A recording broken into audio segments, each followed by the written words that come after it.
communities. One truth Across resonates deeply: you cannot pour from an empty cup. In a world driven by deadlines, digital distractions, and constant demands, self care is no longer a luxury, it is a necessity. From busy professionals in global cities to educators shaping young minds, the challenge is universal.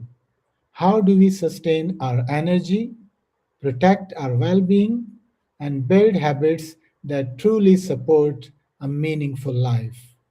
In this global dialogue, we explore the importance of self care and the power of building healthy habits, not as occasional acts, but as lifelong commitments to ourselves. This is Fazal Qasim, the CEO, Global Dialogue Series, Alex Educational Complex, and the trainee of Rehan AI Training Institute's Teacher Training Program. So we are going to have discussion with Maya about the importance of self-care and building healthy habits. Yes, Maya, over to you. like where this is going. You're right. It's easy to get caught up in busy and forget that we can't pour from an empty cup. What's the first thing that comes to mind when you think about self care? What feels the most urgent or impactful for you right now? What is self-care and why is it important? Good starting point. Um, Self care isn't just bubble baths and face masks, though those can be nice. At its core, it's about intentionally taking care of your physical, mental, and emotional well being. It's recognizing that you can't show up as your best self if you're running on fumes. Why is it important? Because when you prioritize yourself, you have more energy, you're more resilient, and you can handle challenges without completely falling apart. Basically, it's not selfish, it's essential to function well long term. Right, right. And how does self-care impact mental health? Huge impact. Self care directly impacts your mental health by reducing stress, anxiety, and even symptoms of depression. When you Hmm. consistently make time to recharge, whether it's exercise, meditation, spending time in nature, or just doing something you enjoy, you're building resilience. That means you're better able to cope when tough stuff happens without completely spiraling or burning out. Excellent. Basically, of course. What else? You mean to say that it reduces stress, anxiety, and emotional exhaustion? Exactly. Emotional exhaustion is a huge piece of it. It can really hit performance and your relationships with others. When you're constantly depleted, you're way more irritable and reactive. Self care helps keep that emotional reserve topped up so you're more level headed and have the bandwidth to handle whatever comes your way. Mhm. And what are healthy habits? Healthy habits are the daily routines that support your physical and mental well being over the long haul. It's more than just shoulds. Good habits become autopilot behaviors that work for you instead of against you. Think consistently getting enough sleep, regular physical activity, making time for relaxation, eating nutritious foods, and building positive social connections. They're not always fun in the moment, but they compound over time to create real change. Wonderful. Why is Thanks. my pleasure? Why is consistency more important than intensity? Great question. Intensity gets attention, a hardcore workout or an all nighter to hit a deadline. But consistency wins in the long run because it actually builds lasting change. Hmm. Think about it. If you run a marathon but spend the rest of the year on the couch, what did you really achieve? But if you commit to a 30-minute walk most days, that's building a foundation that improves your fitness and mood consistently. Consistency makes habits stick, while intensity often burns out quickly. Okay, so someone says that consistency beats the talent. Exactly. It's similar to that idea talent might get you started, but consistent effort is what keeps you growing and achieving things over time. It's about Wonderful. showing up regularly rather than hoping for bursts of inspiration. Hmm. And how can self care improve productivity? This is where a lot of people get hung up. They think self care is just taking time away from work, when actually it's quite the opposite. When you're rested, less stressed, and mentally clear, you think better, solve problems faster, and make fewer mistakes. Think of it like charging your phone. If it's run on 5%, you can't actually accomplish much. Prioritizing self care charges your energy and focus, so you're able to be much more effective when you are working. Okay. And what role does sleep play in self care? Sleep is foundational. Honestly, I'd argue it's the single most important aspect of self care. While you sleep, your brain does all sorts of maintenance. It processes information, consolidates memories, and repairs cells. When you're Mm. sleep deprived, everything suffers: mood, decision making, immune system. It's like trying to run software on a computer with barely any memory. Mm. Consistent sleep helps with mental clarity, focus, energy levels, and pretty much everything else. Okay, great. How can people build healthy habits effectively? Start small and focus on one thing at a time.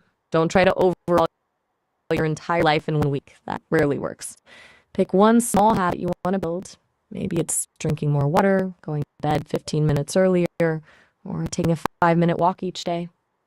Consistency over time is way more effective than trying to do too much all at once. Great. So start small, stay consistent, and track progress. Well, exactly. Tracking your progress, seeing yourself actually do something consistently is really powerful. It gives you positive reinforcement and keeps you motivated. Doesn't have to be anything fancy. A simple check mark on a calendar works wonders. Okay. And what are common Next barriers question. to self care? What are Good common question. barriers to self Time care? constraints are huge. People feel too busy. Another one is guilt, like they don't deserve self care or they should be doing something more productive. Sometimes it's cultural factors, like you mentioned, the pressure to always say yes in Pakistani culture. And often it's just not knowing where to start or thinking self care has to be big, expensive gestures when really it's the small things that count. What Mm. feels like the biggest barrier for you personally? For me, I think lack Yeah, of time. Lack of time. and that's incredibly common, especially given how much you're juggling with PLEX. Yeah. The thing is, self care doesn't have to be huge block of time. Mm. What if you carved out just 5 or 10 minutes a day for something you truly enjoy? Yeah. Maybe it's reading, listening to music, or just sitting quietly with your coffee. Those small moments can make a difference when you're short on time. Wonderful. I love music. Perfect. Maybe make that your go to 10-minute thing. Music is incredibly powerful for mood and stress reduction. Wonderful. So tonight I'm going to have music. Great. Starting tonight, that's a solid plan. Yeah. Simple, achievable, Yes. wonderful. How What does else feel how does physical activity contribute to self-care? physically activity improves self-care in a bunch of ways. It releases endorphins, reduces stress hormones, boosts energy levels, and improves sleep. Doesn't Mm. have to be intense workouts, even something like walking or stretching counts. It's about moving your body and reminding yourself that you're worth caring for physically. It's like sending a message to your brain that says, I care about my body and want it to feel good. Mm. Okay, what is the connection between self-care and emotional intelligence? That's a really insightful question.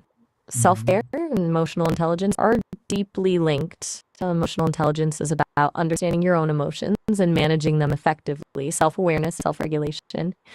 Well, when you're attuned to your needs through self care, you're better able to recognize when you're getting stressed or overwhelmed. That allows you to take proactive steps to cope instead of getting burnt out or reacting impulsively. Self care helps you understand what you need emotionally, which feeds into greater self awareness and emotional control. Yeah, of course. And how can digital detox be a form of self care? Digital detoxes are huge. Our brains aren't really designed for the constant bombardment of notifications and social media scrolling. It can overload your system and contribute to anxiety, comparison, and just feeling overwhelmed. Stepping away, even for an hour or a day, allows your brain to reset. It creates space for real life interactions, hobbies, and moments of quiet reflection. Your attention isn't constantly fractured. You can actually be present and recharge without all the noise. Okay. And why is saying no part of self care? Saying no is actually one of the hardest forms of self care. You said it yourself, the pressure to say yes to family and friends in your culture. But when you spread yourself too thin, you end up depleting your energy reserves and being able to give anything quality effort. Setting boundaries by saying no protects your time, energy, and mental space. It's about recognizing that your time and energy are valuable, and you get to choose how they're spent. It's not selfish, it's self-preservation. Right, right. How do habits shape long term success? Habits are really the foundation of long-term success, way more than willpower. Willpower is a limited resource. Habits turn essential behaviors into automatic patterns. So you don't need to constantly decide to do the thing, you just do it. Save energy, reduce procrastination, make it easier to stay consistent, and create momentum toward your goals over the long run. They're like a Right. flywheel. The more you spin it, the easier it spins and the harder it is to stop. Okay, one last question. How can educators and leaders promote self care globally? That's a big one. Educating people is the first step. Workshops, talks, sharing resources about why self care matters. Leaders modeling self care by actually prioritizing their own well being. It sends a powerful message. Workplaces that integrate wellness programs or even just schedule breaks for the team can create a culture of care. Yeah, Also, making self care accessible, things like providing mental health resources or offering flexible work policies to help manage priorities.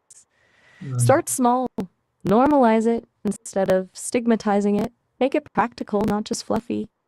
Okay. Okay, thanks a lot, That's a Maya. It was really a wonderful discussion. Now I'm going to wrap it up and you'll give a conclusion to it. Is that okay? absolutely. In today's discussion, we explored how self care isn't just about pampering, it's the foundation for a meaningful life.